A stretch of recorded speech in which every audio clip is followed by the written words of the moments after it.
1st of July 2023. Thank you so much for making time for the program tonight.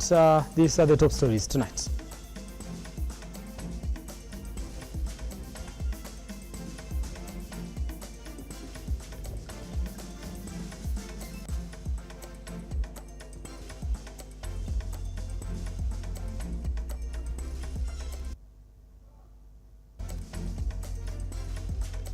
Trailer, which has now been established to be registered in Rwanda with a Rwanda registration, with a Rwandese driver and a tanboy, has caused a crash. Transport CS Kipchumba Murkomen issues 9 urgent directives after the Londiani tragic accident that has claimed over 50 lives. Also tonight, it would not be fair to public officers to say we cannot review their pay, and yet we already froze for 2 years. Salary increment was already in the pipeline before COVID-19 pandemic, says ASRC as it explains proposed pay rise of senior state officials. And them myself, I make sure that I mentor, I hold their hands, mentor them, and make sure that whenever they go, they have a landing. They know what they are going to do. In our special feature tonight, we tell you the story of a man who started his beauty business empire with just 70 shillings. Now just a reminder that today was supposed to be the day when the Finance Act gets to be effected. We'll be getting the details of that in this particular program. I'll be speaking to Resa J, who is CPA and a representative of the Vihiga branch. You'll be getting the insights on what's next and what you should be expecting as a Kenyan. My name is Brian Amwai. Engage us on our socials at Amwai Brown on Twitter, at Lookuptv. The hashtag is LookupWeekend. Sign language interpreter is Angel Lois. Now, Transport CS Kipchumba Murkomen 9 directives after the Londiani accident along Nakuru-Kericho Highway on Friday evening. Now, that accident claimed over 50 lives. Visiting the scene earlier today, the CS has directed National Police Service in conjunction with NTSA to intensify anti-drunk driving operations across the country. As families and friends are still trying to come to terms with the tragic loss of their loved ones who perished in the Friday evening accident at Londiani Junction, which claimed over 50 lives, Transport CS Kipchumba Murkomen visited the scene and has called for relevant agencies to revise speed limits in the area. In addition to providing bumps and signage, the CS also directing that markets within the road reserves be relocated immediately. And we will have to sit down on a multi-agency approach to make sure that we get all the markets along our roads out of the immediate road reserve. And that can only be possible if we partner with the county governments and the national government to provide markets immediately or not very far from the road, so that people who are selling their produce to travelers can get the opportunity. We are ready. With survivors recuperating in hospitals, eyewitnesses paint a grim picture of the accident that left the nation in mourning. Nimeona mimi mwenyewe na macho yangu ni kama 20. Ni kama 20 nimeona macho yangu. Ile yenye naweza hesabu, lakini ile kuna mingine bado ilikuwa imelaliwa na hiyo gari yenye imeanguka. Hii gari ilikuwa inatoka pande hii ya Mau Summit ikiteremka kuja pande ya ikiendelea pande ya Kericho. CS Murkomen has further directed the National Police Service in conjunction with NTSA to intensify crackdown on drunk driving across the country. The Transport Authority NTSA has been ordered to identify dangerous places as hotspots and install cameras. As a ministry, recently I announced directives related to road safety, which included retesting of drivers. You know that when I announced these measures, there were a few people who wanted to resist. But we will stand firm as a ministry to make sure that all the drivers are tested, retested, and must be found competent. our intention is to make sure that ultimately all drivers in the Republic of Kenya or driving in our roads have valid medical certification, so that we don't have situations in the future where I don't know what could have happened in this situation, but we want to make sure that everybody is tested whether they are medically sound to be able to operate in our roads. With the retesting of PSV and commercial service vehicle drivers set to kick off, Transport CS Kipchumba Murkomen holds this will be a good initiative towards reducing accidents in the country. Still on that, President William Ruto on his Twitter handle says the country mourns with the families who have lost loved ones in the horrific road accident. Now, the head of state adds that it is distressing that some of the fatalities are young people with a promising future and business people who are on their daily shows. Now, Deputy President Rigathi Gachagua on his part has labelled the accident as horrific and a big loss to the nation. Meanwhile, Security CS Kithure Kindiki has termed the accident a tragedy that marked a dark end to the month of June, sending his condolences to families and friends of the deceased.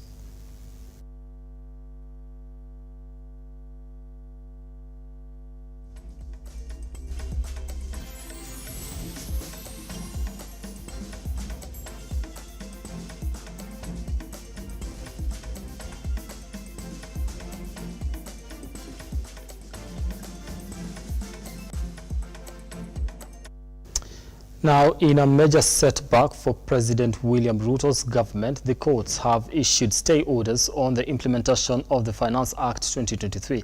These orders were granted yesterday after Busia Senator moved to court, citing the unconstitutionality of the bill. On Friday, the court granted the stay orders, effectively putting a halt on the implementation of the Finance Act until further notice. The decision deals a major blow to the government's development agenda, as the act was expected to be a key driver of economic growth and public projects. The order was issued after Busia Senator Okiya Omtatah went to court stating the act was an illegality. So, looking at the orders that were issued by Justice Mugure Dande, it means that the act is now suspended, suspended. That means now what is in place right now is the Finance Act of 2022. Finance Act 2023 is not operational, and also it has been suspended. That was the first order. The second order, that is the prayer number 2, that was also allowed, was that the government is prohibited from enforcing the act until the matter is given further directions, which will be, I believe, on the 5th of July. In his case, the senator argued that the 2023 Finance Act was passed without following the procedures set out in the Constitution. According to the court's decision, the order to suspend the implementation of the law will remain in effect until a final decision is made on the matter. As other organizations begin to enforce the law, the issue of violation of court orders emerges. The orders were to the effect that the entire act is suspended. That means now if there's any implementation, that probably any steps that had been taken before the order was issued, then that means what April needed to do was to recall that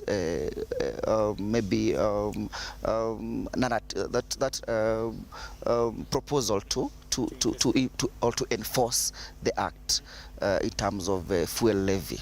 Now that means if they had been served the order, or if the petitioner can prove that they had been served with that order, and then they went ahead they went against the order, or they defied the order, then I believe what the petitioner needs to do is to institute contempt of court. Kenyans are, however, bound to face a tough times ahead as matatu owners hike bus fares. Kama serikali inaweza angalia kazi hii yetu ya mafuta, at least hawa watu wanasafiri ndio wanatupea chakula. Na sasa tungeomba serikali at least tuangalilie hii hali ya mafuta, at least yashe kupandisha hii mafuta namna hiyo. Magari yetu 7L inakunywa inaendaga 7 kilometers per liter. So hiyo mahesabu tunafanya na tunaielewa vizuri. Kwa hivyo ile kitu tutaongeza ni ile kitu ya kumaintain biashara, sio kitu ambaye itakuwa ni kitu ambaye itafinya customers wetu. Sisi hatutaki kuwafinya. Kwa hivyo Sisi tunaonelea tutaongeza kitu kidogo ambaye haitafinya mwananchi. The National Assembly passed the bill last month, giving the president the opportunity to sign it into law. The legislative arm of the government, that is the parliament, its primary mandate is to make laws or to legislate. That means if they legislate and the court realizes that there was an issue with either procedural or substantive that has an impact on the law that have already made, the court has a duty to annul such a law or to declare such a law nullity. So the court will make a final decision by July 5th, while the government is lagging behind in implementing its objectives.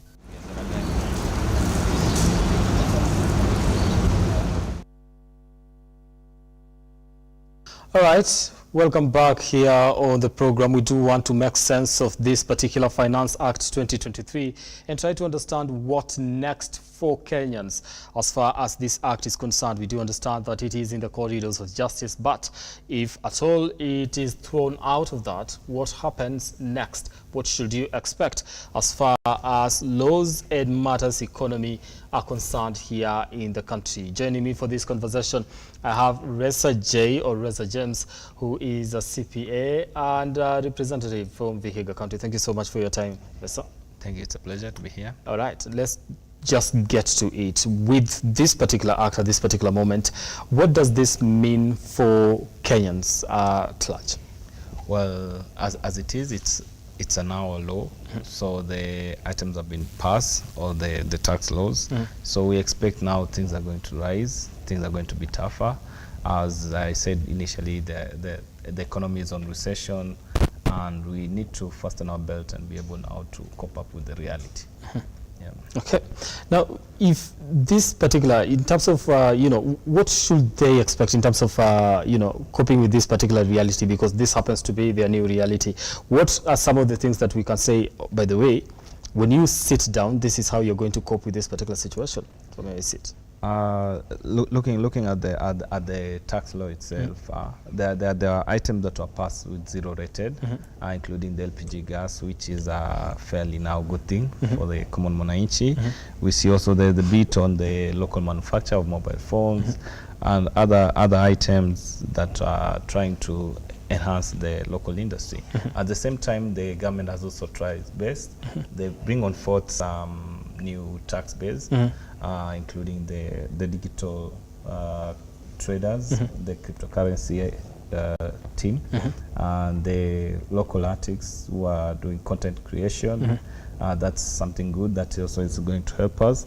And then also the turnover tax for the low or the business owners. Okay. I'll not say low because if we did the maths, it's something that is reasonable. Okay. They'll be able to retain it. Yeah. Let me come back to the issue of fuel, because we do understand that April did hike fuel prices as from yesterday. Today we've actually been doing a story on the same. What would this mean for the entire chain? Because they say when you want to measure the cost of living, you start from the prices of fuel. Yes, the prices have increased. That's now a reality, despite the court order. So it means that the manufacturer, chances are high, they're also going to increase the prices of commodities which are on the shelf, items which are being manufactured. So we expect indirectly the price of unga, because those are part of the input costs that the manufacturer will incur.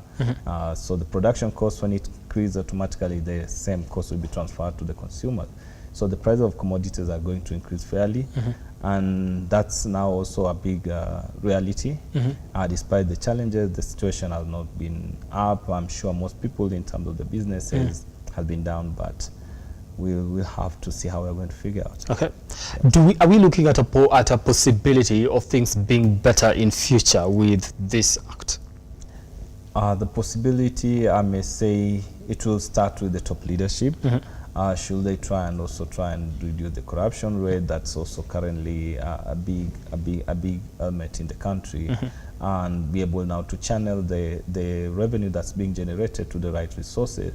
Then we should be able to see the external debt being reducing, because all this is being done, I'm sure it's because the government are having some liquidity challenge. So they're trying to come up with a strategy they're able to stay afloat.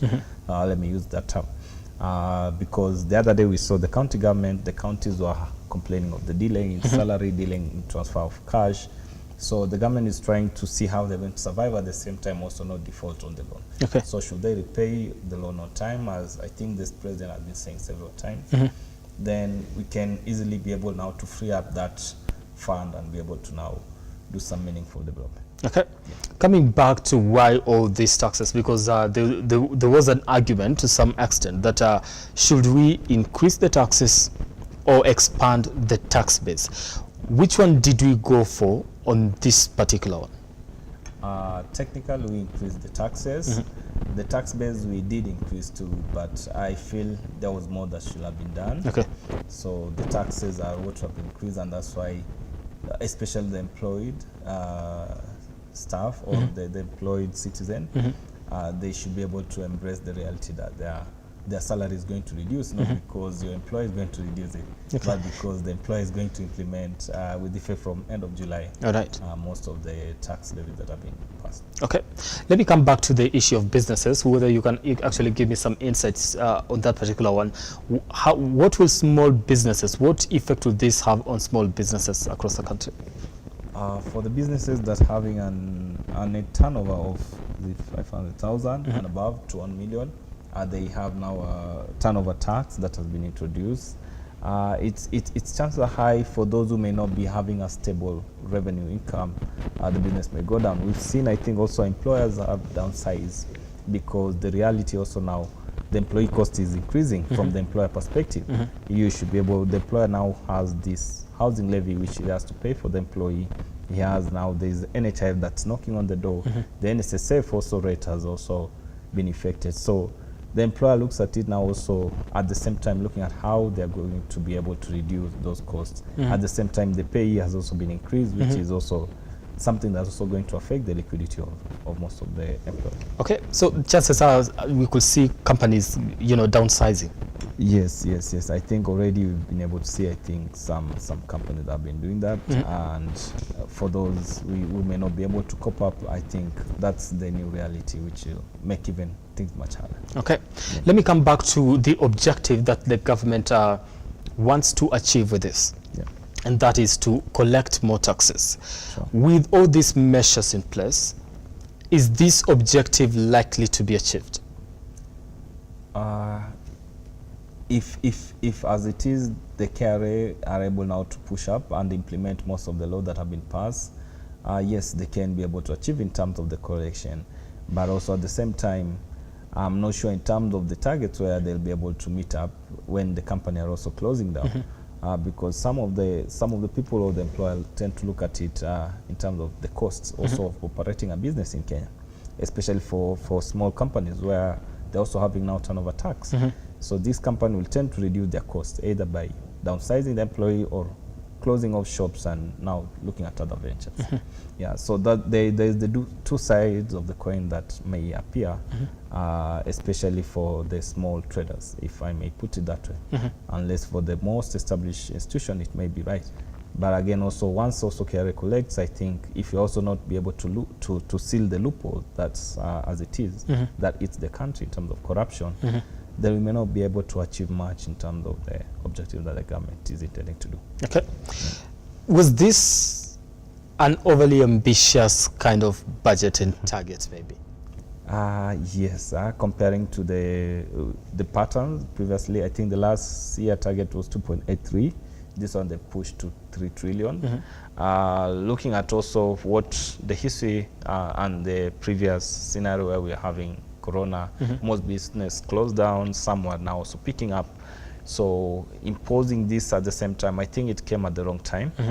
Ideally, I would have expected the government to have considered most of the submission the public gave in terms of reducing all these taxes, so that also at the same time it's a win-win situation to the monarchy. Okay.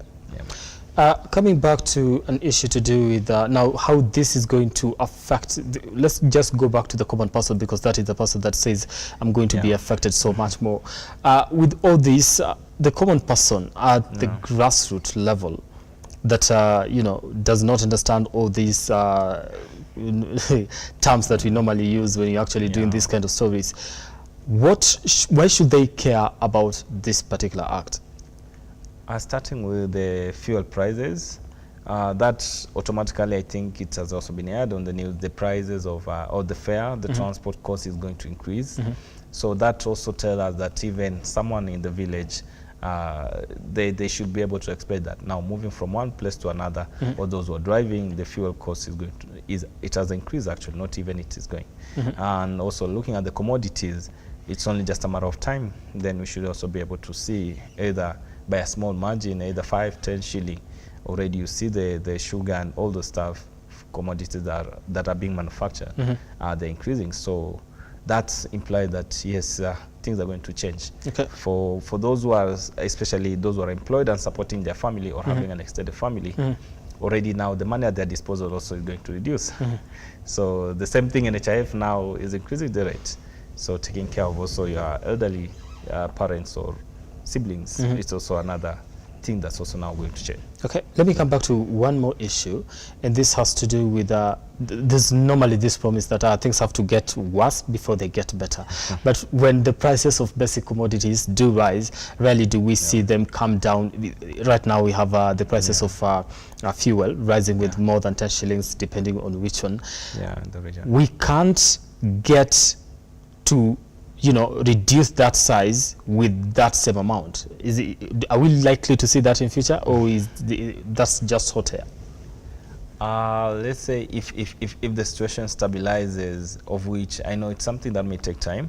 I think when the president was abroad the other day, he was saying we have more of like a cooling period, like 7 years or 12 years. I think it was in France. For us to repay the debts, so that the government can be able to stabilize or organize itself. So that means that ideally, if those are some of the measures the government will have taken, then the prices will not increase at more of like a bigger margin the way it is, as we're seeing.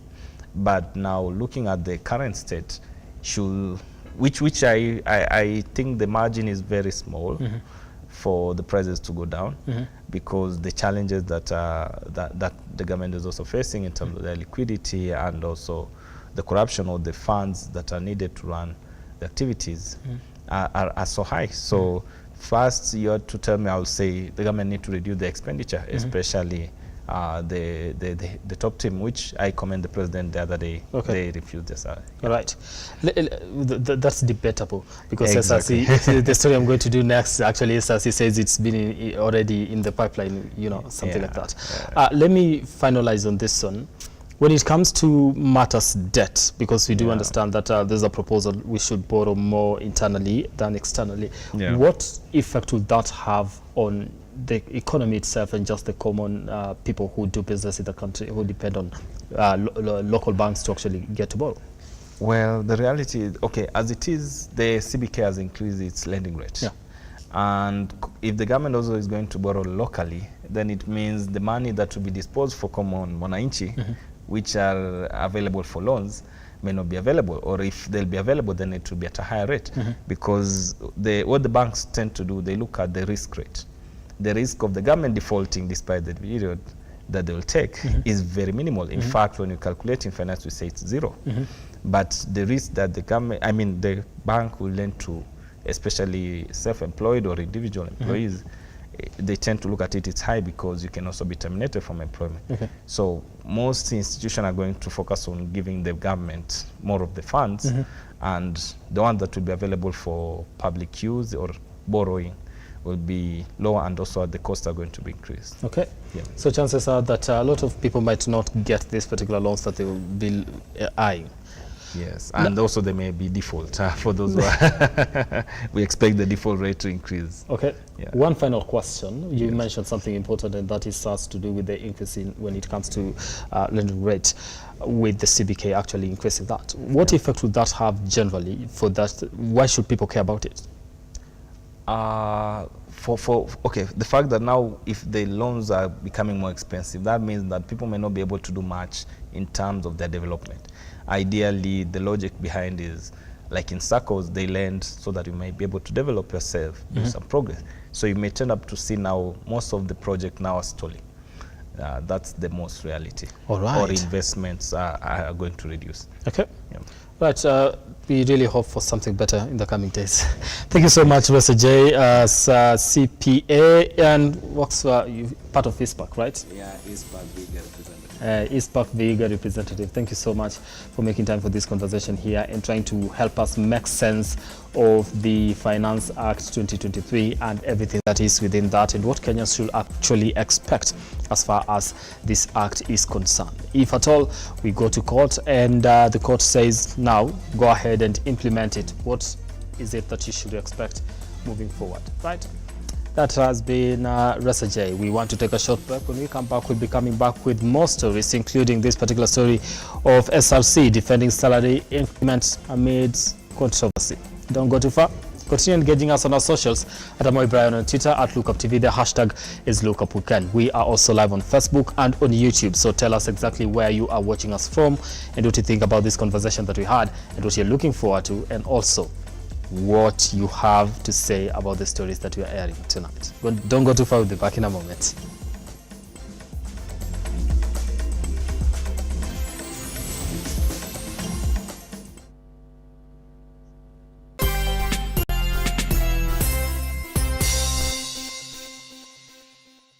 The future is hands-on, and Sensei College is at the front line of technical institutes in Kenya, offering practical and skill-based courses accredited by all concerned bodies, TVETA, NTSA and NITA. Sensei College offers driving and plant operator, cosmetology, fashion and design, mechanics, hydroponics and irrigation, installation, building construction, hospitality, photography and video production, electrical and electronics repairs, and ICT courses. Get free plant operator training when you enroll for plant mechanics, free driving when you enroll for motor vehicle mechanics, and free riding when you enroll for motorcycle mechanics. The requirement is an ID only, with intakes every first week of the month. We have 2 campuses in Nakuru and Nairobi. We provide meals and accommodation. Sensei College. My skills, my future.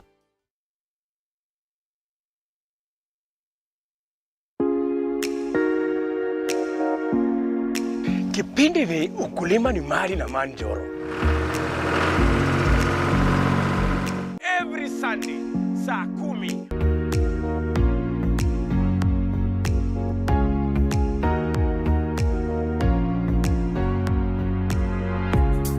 Jiunge na mimi ili nikufundishe mengi kuhusu ukulima wa nyanya,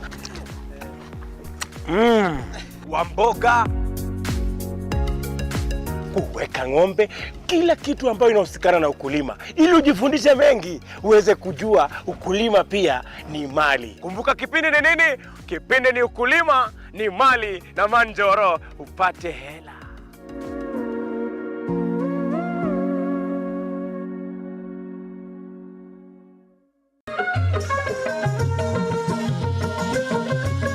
Karibu mtazamaji kwenye kipindi cha jamii na itikadi.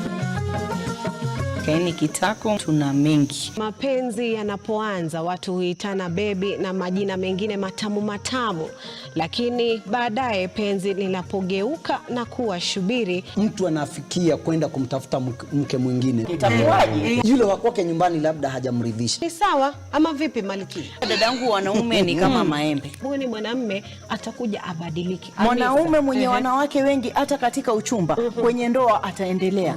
Mtu na tabia yake hawachi. Ile umbo la kike likishaanza, kila kitu kishaanza kuwa mahali pake. Ningependa kukuona. Sijaenda mahali ambapo mimi nilisikia mtu ati huyu alikuwa shujaa, alikufa katika mstari wa mbele wa ndoa. Sijawahi sikia mimi.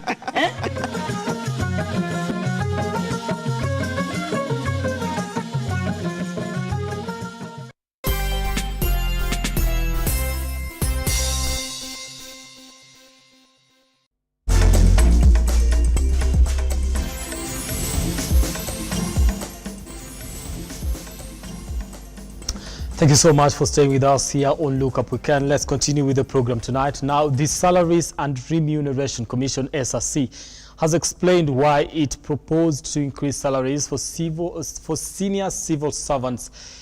In a briefing today, the Commission noted that the current salary review was meant to be implemented earlier, but but the exercise was halted due to the COVID-19 pandemic. The Commission has also reiterated that reviewing of salaries is solely their mandate. The state officers, myself, my deputy, ministers, PSS, na wale wadosi wengine wa bunge, na wale wengine, sisi mambo yetu tungoje. Tafadhali. Those were the words of President William Ruto putting on hold the proposal by the CRC to increase salaries for senior state officials, including himself, his deputy Rigathi Gachagua, and other members of the public service. His statement sparked a significant debate, with the Commission clarifying today that the President's remarks were merely his own opinions as a leader of the government, and in which he has a right to do so in accordance to the Constitution. First is remember that we are in the process of public participation. The President has a role as well in terms of giving the Commission his views, his feedback. However, the Commission today has criticized President William Ruto's statement, noting that this is not right for government officials to be against review of their own salaries, saying it is the work of the CRC to review their salaries. The Commission further noted that the move is not an emergency, but a measure that started 2 years ago and was halted due to the high cost of living occasioned by the COVID-19 pandemic. And therefore, it would not be fair to public officers to say we cannot review their pay, and yet we already froze for 2 years. We did say when the economy improves, we shall review the pay. Led by their chair, Cherop, CRC has emphasized that the increase is timely and they should continue implementing this obligation after the promised salary increment that was already in the pipeline. In that process of public participation, he has, we've shared the information with him. He has given his views, his concerns, and has asked for additional information, which we shall provide. So that is the context in which we are looking at that.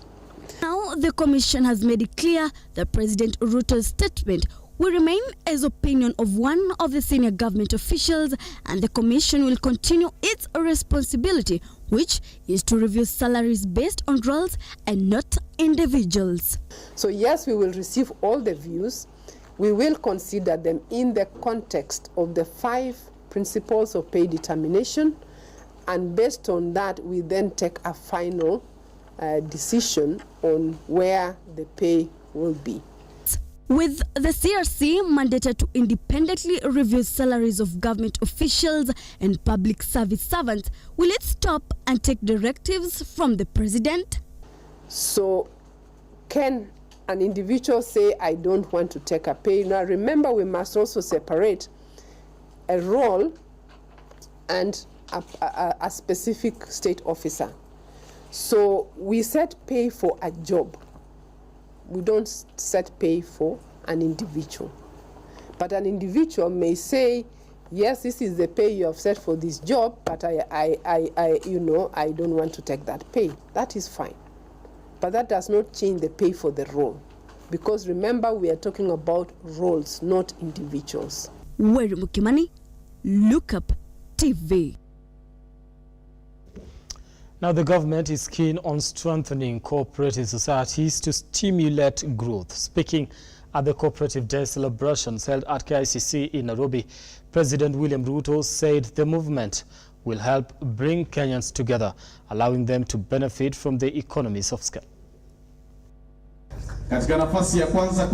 Speaking at the Kenyatta International Convention Center, President William Ruto stated that the government will support cooperative societies by establishing aggregation and distribution of centers of storage that will help farmers improve agricultural products.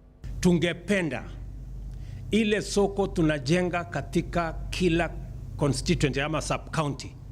Tunataka hiyo soko iwe mahali ambayo nyinyi kama watu mnayoendesha cooperative, those markets in every sub county and the county aggregation and industrial park in every county should be managed by cooperatives. Nyinyi ndio mtazisimamia, kwa sababu ile biashara inaendelea pale, kama ni ya avocado, kama ni ya chai, kama ni ya kahawa, kama ni ya mchele. Hiyo biashara yote ambayo inaendelea pale ya mazao yenu, nyinyi ndio mtakuwa mstari ya mbele. In the textile industry, the government has implemented effective plans to increase production of BT cotton's varieties with high yields and provide protection against diseases and pests. Similarly, he pointed out that cooperative societies also have the capacity to promote a culture of saving and provide members with affordable financial opportunities. This step will also alleviate challenges faced by SACCOs. Cooperatives, especially SACCOs, perform an essential financial inclusion function that expands the national penetration of savings and credit services while also making affordable credit available to people struggling to earn livelihoods at the bottom of the economic pyramid. Na ndio hiyo ndio tumesema, hii sekta hii ya cooperative ni ya muhimu. However, the president also mentioned that the government has removed taxes on animal feed to reduce the cost of veterinary services. Tumeondoa ushuru kwa chakula ya ng'ombe ama chakula ya mifugo. Na tumesema vile vile mambo ya vaccines ambayo tunatumia kwa mifugo yetu.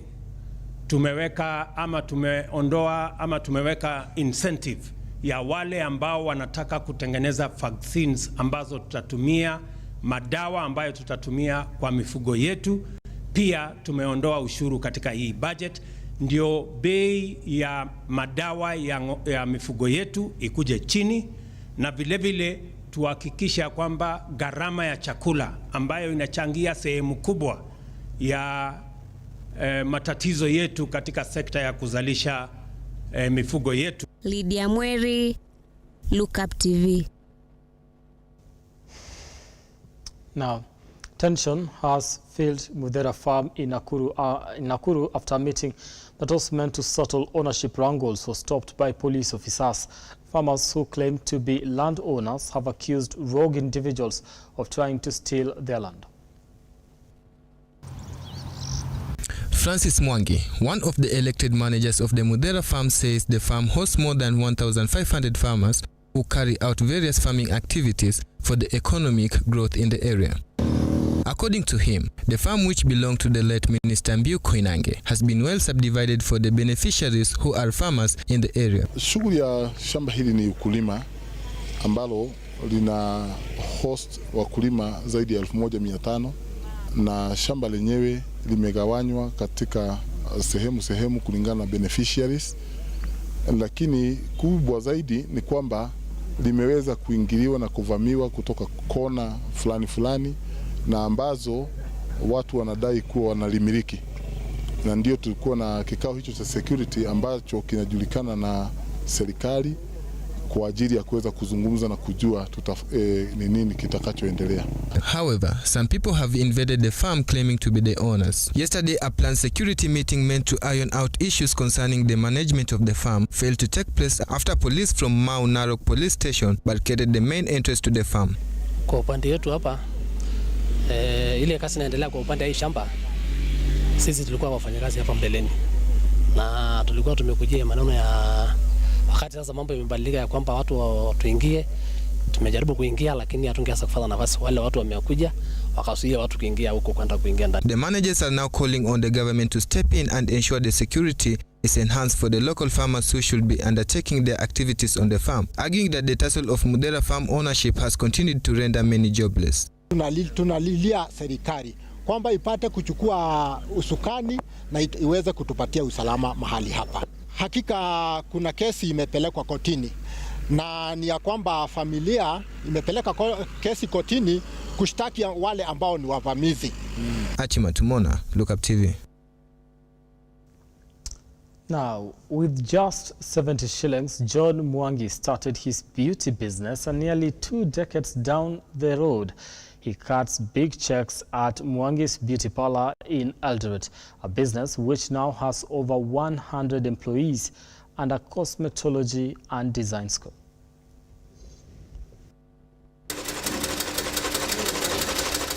burst of activity this morning at the Mwangi's Beauty Parlor in Eldoret Town. Women and men alike prioritizing self-care. Here, their beauty needs are met spot on. The now thriving business 15 years on has taken blood, sweat and tears. The genesis of it all, a young and privileged John Mwangi who was on a mission to leave a footprint in the beauty industry. Nilianza hii biashara yangu nikiwa na shilingi 70 peke yake, na when I started with 70 shillings niliweza tukokwaya polish tatu ilikuwa inaitwa Alka, ilikuwa inauzwa 20 shillings each. So that is why I started my business, na nikaanza kutembea from stage to stage ya magari, nikiambia watu nawapaka kwa pale stage ya magari, and luckily watu walianza ku accept, although ilikuwa na a lot of resistance at the beginning. Like many businesses, it took a lot of humility and patience for Mwangi to stay afloat and gradually grow trust with his clients. Nilinunua paper bag, kulikuwa na paper bag ilikuwa inauzwa July, ilikuwa inauzwa, it used to be so, ilikuwa inauzwa 10 shillings, I think 5 shillings, ilikuwa green. That's why I used to weka vitu zangu na naweka mfuko because nilikuwa nimesumbuana na kanjo sana. At a time when the beauty industry was a woman's world, Mwangi remembers with nostalgia navigating through the ridicule. I remember wakati nilikuwa nikifanya hii kazi ilikuwa ngumu sana. It was when around the CBD nikifanya biashara, watu wanakuja, men wanakuja around me, unasikia kiongea na lugha ya kinyumbani, wanaanza kusema, wanaulizana mtu wako sawa kweli, is he normal, what is he doing, na inakuwa na little rapture. Unaanza kuona kama watu wanaanza kukua, kuna hiyo resistance, wanashindwa what is this man doing to our women. It's like anafanya kazi ambayo si sawa, is he normal. That is when I was feeling like I can give up. But when I look back at where bali nimetoka, unaona hapana, I have to forge on. I don't need to listen to people, but I want to forge on. Na kusema kweli Mungu aliweza kunisaidia, na I am where I am today because of resilience, patience na perseverance. Coming from a humble background, he knew all too well that he didn't have much choice but to pursue his passion diligently. Personally, I come from a very humble background, na even education ilikuwa a very big challenge to us. Sisi tulisoma na shida mingi sana kabla mtu aweze kupata pesa ya kwenda primary school. Hata kumaliza primary school yenyewe ilikuwa a big problem. Kwenda high school pia, kumaliza the high school itself became a big problem, especially to me, and I was even not able to complete my form 4. I went up to form 3, nikasema sasa enough is enough because of school fees. I came back later after started the business myself and paid the school fees for myself. Nilikuwa naenda nafanya gumbaru, naenda kidogo narudi hivyo until I did my form 4. But it was a big problem back at home. Unalala njaa, kuna school fees, kuna uniform. You're from a family of 6. Your parents are trying, but hakuna pesa, hakuna. We were struggling. Na that struggle made me struggle in life because I felt like I don't want to fail. Because I've seen my parents try, but it is hard. I did not want to go in the wrong direction. I wanted to make sure that my direction is good so that I can be able to take care of my family, my younger family, and even my brothers and sisters, to make sure that they are better off than me. And traditional parents did not make it any easy. Nilito mkutano nyumbani na hata wazazi wakaanza kuniuliza, sasa Mwangi, hii ni biashara gani unafanya, nini tunasikia unafanya town? Because walikuwa wanapata news, wanaambiwa akitoka hapa mjini, mtu akitoka mjini anasema mwana kijana yenu anafanya biashara ya anapaka wa mama. So wazazi kule nyumbani walikuwa wanaona kijana yetu it's becoming which kind of a job is this.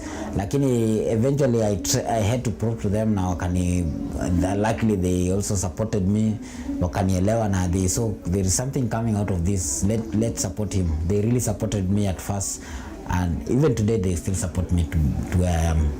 When his client base expanded beyond his expectations, he moved to a small shop and steadily grew his business into bigger spaces.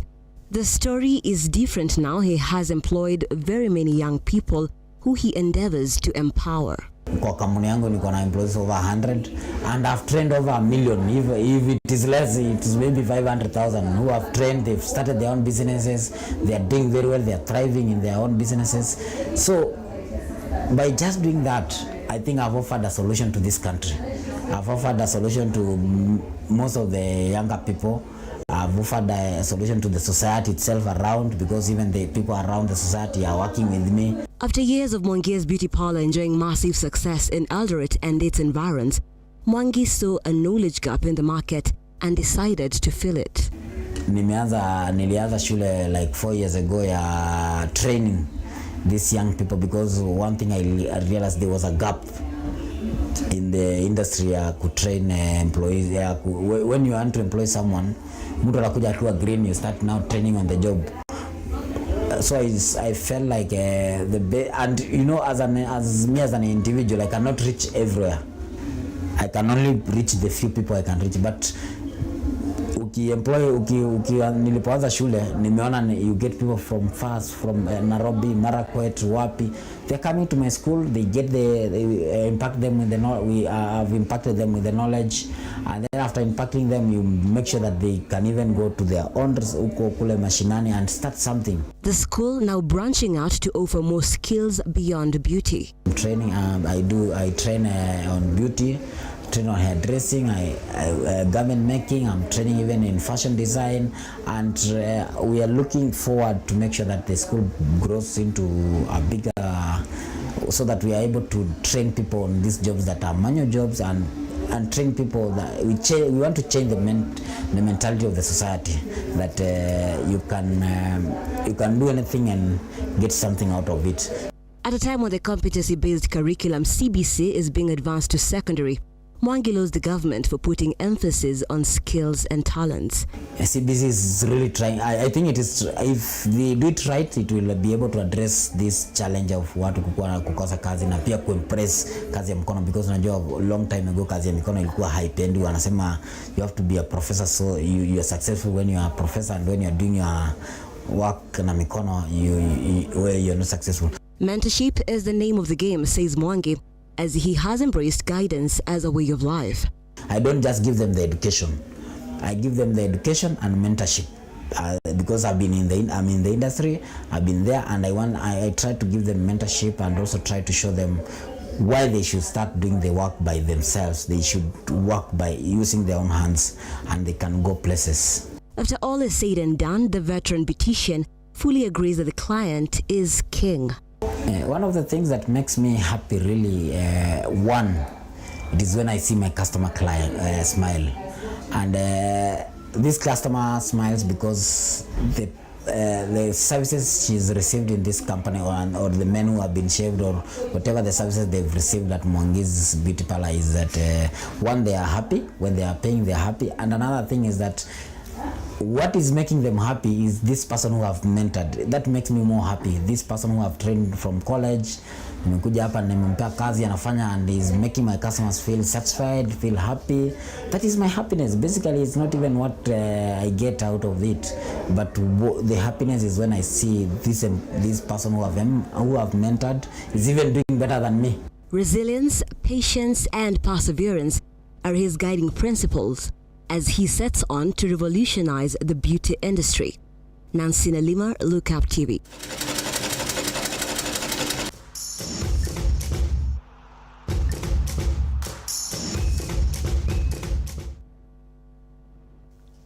Let's go sporty tonight. Kakamega Homeboys have clinched this year's Mozart Cup after thrashing Brewery's Tusker FC 1-0 at Moi International Sports Kasarani. Now for the winning the goal for the Kakamega Homeboys the goal was netted by Kevin Amwai at the 73rd minute. Homeboys went home with a glittering trophy.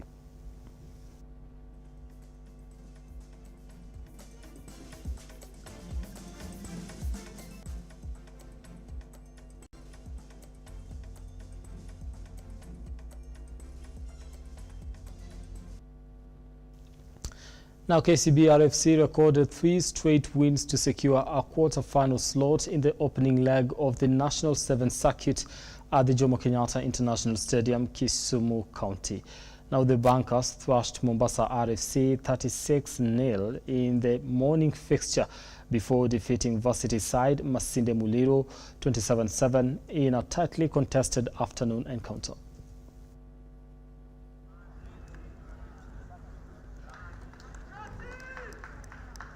hop, step, and jump.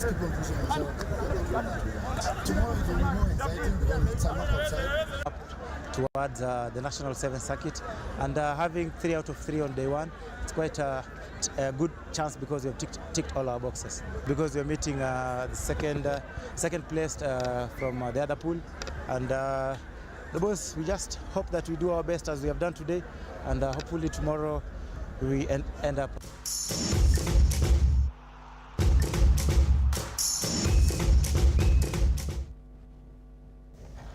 Time to call it a night here on Look Up Weekend. Thank you so much for making time for the program tonight. Let's do this again tomorrow. Wanted to say next week, but let's do this again tomorrow on Look Up Weekend. Still, my name is Brian Moore. Sign language interpreter tonight has been Angel Lois, and our sign language interpreter has been